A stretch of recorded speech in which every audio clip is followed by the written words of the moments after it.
Hey everybody, this is Relic, And I'm Nagatron. and we are watching Round 9 of the World Tanks Classic League Season 1 on Fjords with Anzac Armored Division versus Relic Armored Corky Brigade. So let's get it going. Alright, starting here looking at Anzac Armored Division's tanks. We have 1 E100, 3 IS-7s, 3 T-110s, an E-50 for medium tank, a GW Panther for artillery, and a T-50-2 for lighting. I'd imagine they're probably planning to use that Panther mostly for counter artillery, which is not going to do them too good in this match. Relic Armored Corky Brigade has 3 E100s, 3 IS-7s, and 3 Mouse. So 9 straight tier 10s. I would assume that's some sort of heavy push. Are we going to see the F-line push that I swear was going to happen? Well, it looks like we're seeing that mostly from Anzac right now.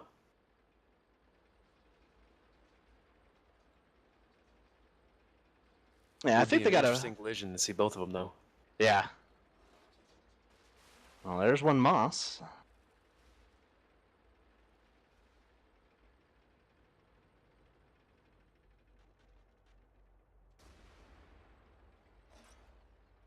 Well, looking at Relic's setup, they do have a lot of slower tanks. I'm not sure they were actually planning to push with that then.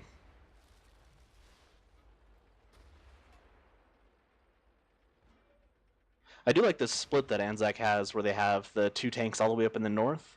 Since they can probably hold that down, they have their scout up there. It looks like passive in a bush, making sure nothing's coming up that field. So they have plenty of time to react to anything pushing over that. And the position they're in as well, if anything tries to hop into that space at E45 directly north of them, those guys up there in the north will be able to hit that as well, so. Yeah. So they won't be able to get shots on the back of them, or at least they'll get some reprisals for it.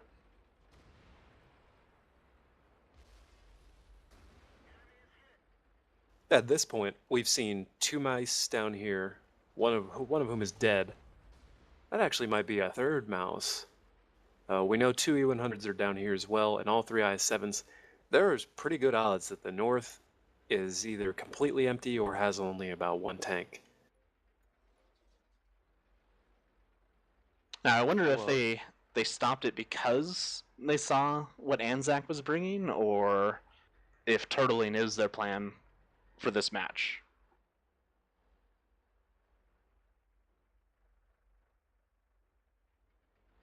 Anzac is making a move now. I guess they did count up the tanks, and they're just doing an extra little thorough push there through the north to make sure nothing's hiding behind them.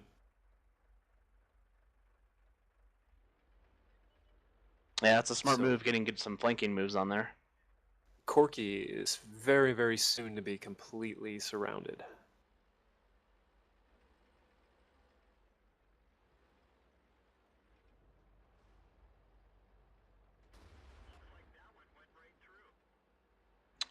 We should have checked. I wonder if this is a tiebreaker match for these two, with how they're playing it. Ooh, get a little far out there poking.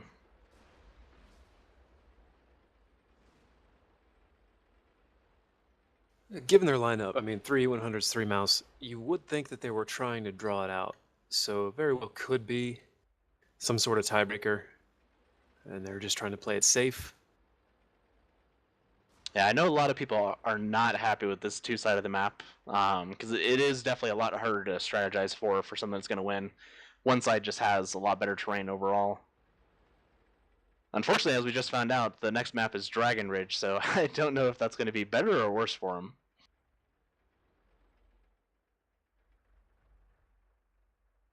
Well, at least there isn't a large disparity in which side you spawn on Dragon Ridge. It's pretty equally tough for both sides.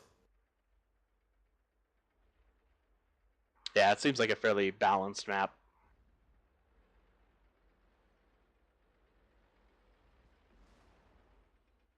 Well, we got some back and forth brawling here.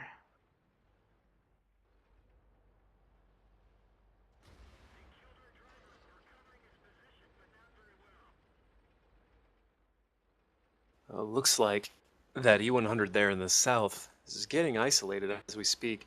A wreck of Relics E100 is actually blocking one of their other ones and allowing them to just sort of hold down behind that hill and fend off anything else that comes around.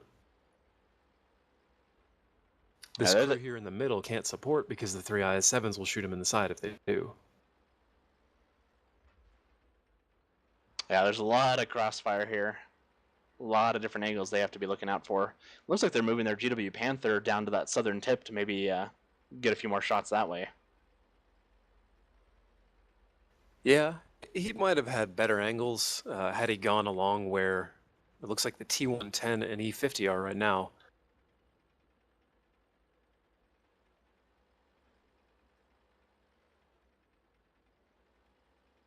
Yeah, and it'd probably be relatively safe on that that far A3 area.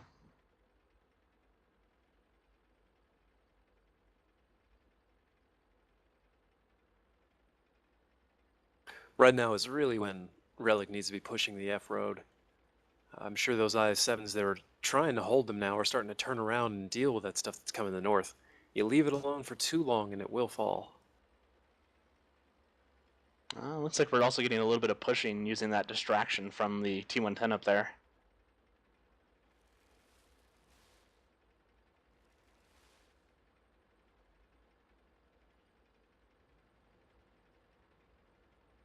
Sorry, I made that last call talking about Relic, and I meant to be talking about Anzac.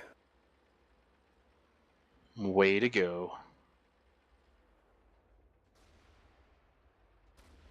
Ooh, nice shots on the back of that E100 there. Looks like they were expecting a middle push with that distraction.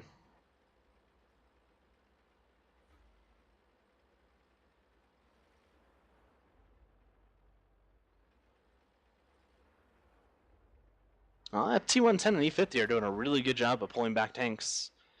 Looks like they might have at least 2 of the IS-7s pulling over.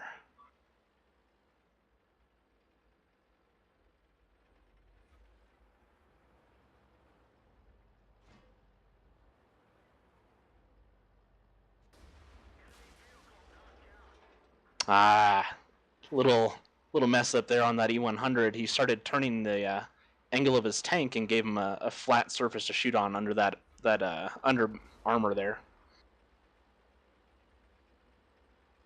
At his level of hit points, I was actually surprised that he didn't get HE'd a little sooner than that.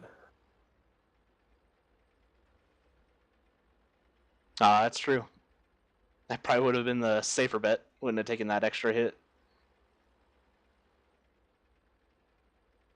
Well, the T-110 and the E-50 are down now, so all the focus is going to come back here.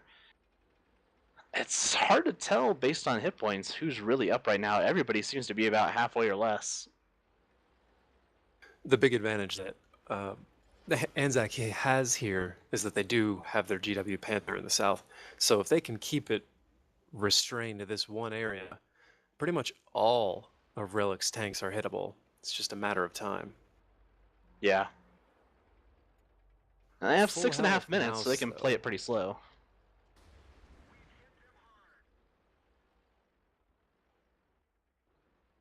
What is it, every 30 or so seconds a GW Panther can fire?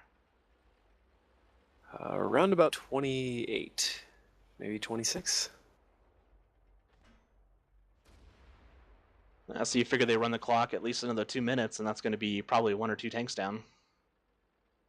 Looking at those hit points.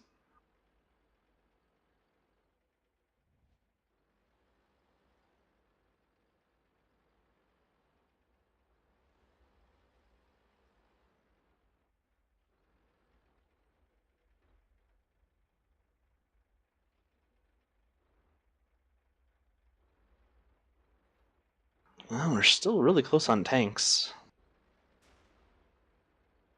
This almost seems like one of those situations where you pull back that lowest IS-7 and try to go around the backside. I don't know if you have enough time, but maybe like rush the cap. Try to draw back 1 or 2 tanks. With only 5 minutes left, I don't even know if that's possible logistically. Yeah. That might have been something earlier when the T-110 and E-50 went down. Just turtle everybody else and sacrifice 1 tank over to the cap. Maybe do like a coordinated push with it. Ooh. Looks like they're deciding to get a little aggressive now.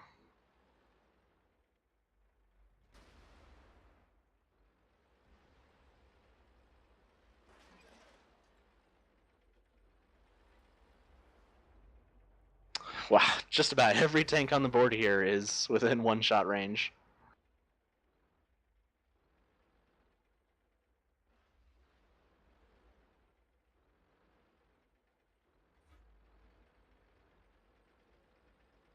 Well, that was a great job by Anzac Armored Division dissecting that little turtle there and pulling apart piece by piece, moving that artillery down to the south quickly.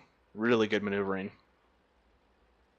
Looking back on it, that was really the key decision here. Without that, I'm not sure they'd be walking away. Looking at these hit point pools, it definitely would have been a lot closer. Yeah, MVP to that GW Panther. All right, great fight, guys. Grats to Anzac Armored Division.